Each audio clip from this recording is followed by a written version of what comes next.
Welcome to the slop farm. Enjoy the video.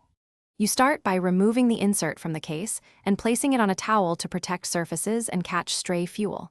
Once done, you unscrew the flint spring and take out the flint so nothing jams. Next, carefully lift the chimney and felt pad with tweezers and pull the old wick straight up through the chimney. This gives you a clean channel and prevents cotton from tangling. Make sure you keep parts organized for reassembly. You now feed the replacement wick down through the chimney, pushing until roughly 1/2 inch protrudes above the chimney. This sets the visible flame height.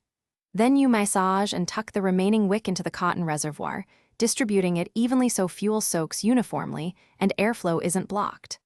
After that, replace the felt pad and ensure the wick can slide freely. If it catches, unthread slightly and reseat the cotton. These steps control flame stability and fuel delivery. You finish by trimming the wick to about 1/8 inch above the chimney, which balances flame size and longevity, and then replace the flint and screw the spring back in so the striker works. Next, saturate the cotton reservoir with lighter fluid and wait 30 to 60 seconds to let it wick through. Finally, test by striking the wheel. If it won't light, make sure the wick protrusion and alignment are correct, the flint is present and sharp, and the cotton is sufficiently saturated. Thanks for watching. Consider subscribing if we helped you today.